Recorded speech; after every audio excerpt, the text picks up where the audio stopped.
Welcome to Jamaica Hospital Med Talk, the podcast of Jamaica Hospital Medical Center. I'm Carl Maronich, and joining me today is Dr. Amir Barkhodari, a rheumatologist with MedSys Health Network, Jamaica Hospital Medical Center. And today we're going to be talking about lupus, a complex autoimmune disease that impacts many lives. Doctor, welcome to the podcast.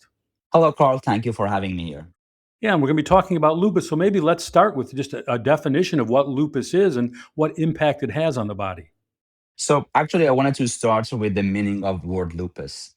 The word lupus means wolf in Latin. So, back in the 13th centuries, the doctors noticed that the patients with lupus have a facial markings, a facial rash that resembles the wolf bite or a wolf facial markings. So, that's how the disease got its name. And then what we know right now is that the lupus, as you said, is a complex disease. It's an autoimmune disease with chronic inflammation involving different organs and different parts of the body. When we usually talk about lupus, we refer to the main form, which is the systemic lupus erythematosus or SLE. This form of lupus is a chronic heterogeneous systemic autoimmune disease. It's chronic because it tends to last for a long time, often for life. It's systemic, means that it can affect many different parts of the body. And it's autoimmune, means that the immune system, instead of only fighting with the germs, bacteria, infections, viruses, mistakenly attacks body's own healthy tissues and organs. Overall, lupus is a rare disease. In the United States, we have about 1.5 million people living with some form of lupus.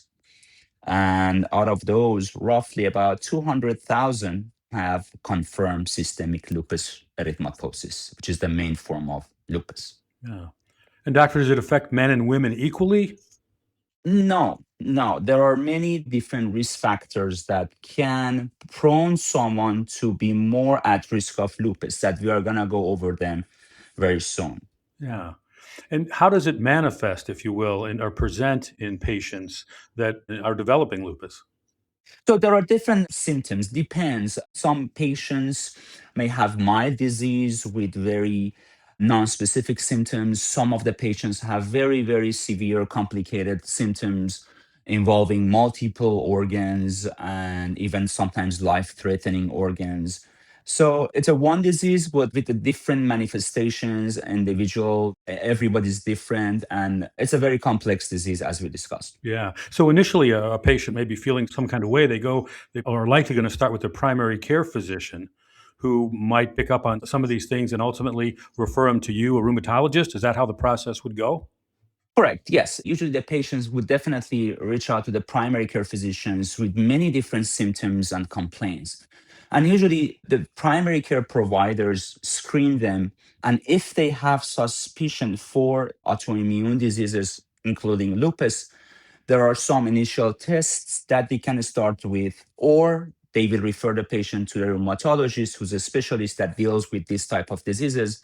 And based on the symptoms, the labs, the presentation, as we discussed, the sex, the female or male, the age, we can put all these information next to each other and come up with the possibility of lupus. Yeah.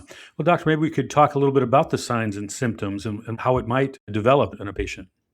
When we talk about the systemic lupus, as we discussed, so we are talking about a disease that can affect almost any part of the body, and it can look very different from one person to another. Some features are very typical to lupus, but many are even not specific. So that's why it's very hard to diagnose, even for some of the clinicians, including the rheumatologists. So, overall, the general symptoms are feeling unwell, fatigue, low grade fever, loss of appetite, and weight loss, and skin and mucous membrane involvement, like rashes on the body, on the face, areas with the sun exposure, and recurrent sores in the mouth and nose, and also joint involvement, including the joint pain, joint swelling. Beyond that, systemic lupus can involve the major internal organs, which can be the kidneys, can be the nervous system, lungs, heart, and gastrointestinal tracts. Some people might have very mild disease, as I said, and some may have the life-threatening problems. Yeah, very, very widespread in terms of the symptoms and on all that you talked about. So, as you also said, it may manifest very differently in different patients, which I'm guessing would make treatment a bit challenging. Absolutely, yes. We always say that it's the same disease, but it can look very different in each person. Regarding the treatment, there are many options that we can use. Again, it depends what are the presentation, what's the severity of the disease. Unfortunately, there is no cure for lupus, and the main goal is to calm down the overactive immune system. So the immune system would not continue attacking the body and it would prevent long-term damages. Regarding the medications, we do have corticosteroids, that something like prednisone, that it can quickly reduce the inflammation and usually used to lower, we usually use as a lowest effective dose and as short time as possible. The next medication that we can use is the hydroxychloroquine, which is the cornerstone medication for lupus. Almost most of the patients with confirmed lupus disease would be on hydroxychloroquine, and it helps to reduce the flares, improve the skin and joint symptoms. We do have other immunosuppressive and biologic medications that it depends on the severity of the disease, which organ is involved, and we can use them to control the disease. So, as you mentioned, there's really no cure for systemic lupus. So, this is something someone may be living with for life. How, over the course of time, do they manage that disease? The most important thing is that to understand that lupus is a chronic, lifelong disease. It requires a long term partnership between a patient and a healthcare team. So, ongoing monitoring is very important. We regularly check the disease activity. We watch carefully for any new organ involvement through the symptoms, physical exam, blood and urine tests. And that helps us to adjust the treatment early before a significant damage occurs. So, my recommendation for self management strategies beyond the medication care is that protecting skin from sun exposure is very important. So, I would recommend patients wear sunscreen SPF 30 or above and protective clothing, and avoiding peak sun hours from 10 a.m. to 3 p.m. Getting adequate rest. Rest is very important for immune system. Exercising regularly and eating healthy. Doctor, because it's an autoimmune disease, I would guess that patients with lupus may also be susceptible to other things, which would mean they'd have to be careful regarding other potential diseases and such. Is that something that is an issue for lupus patients?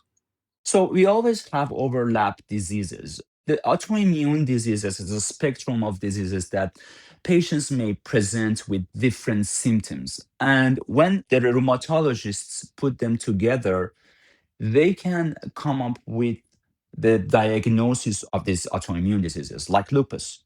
But some of the lupus patients may have features of the other diseases like Sjogren's syndrome, like rheumatoid arthritis, like systemic sclerosis.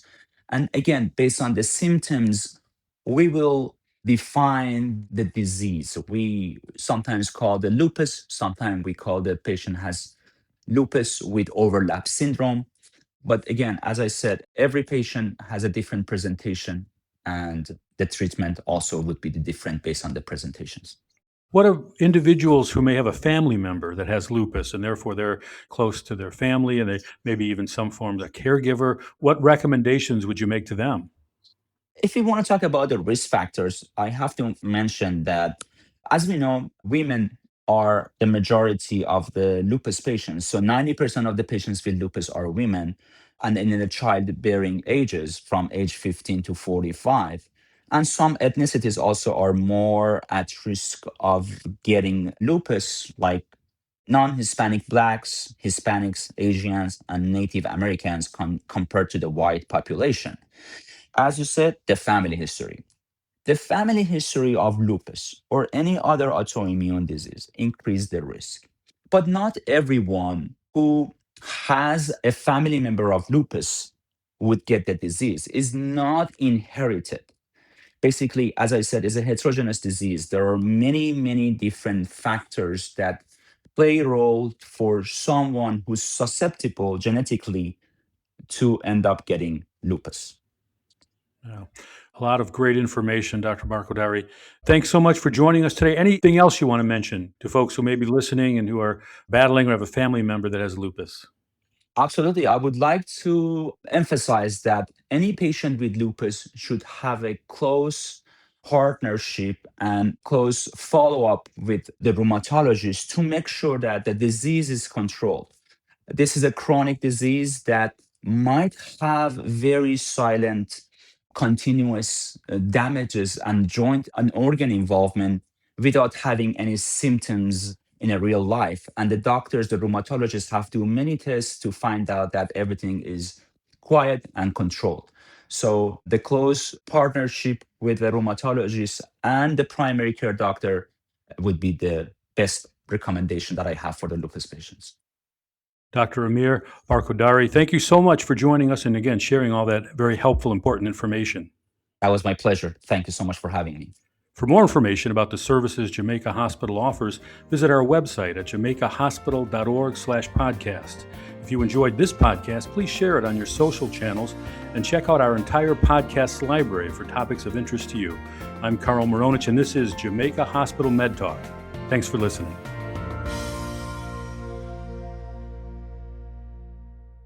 All content on this podcast is intended for general information purposes only and is not intended or implied to be a substitute for professional medical advice, diagnosis, or treatment.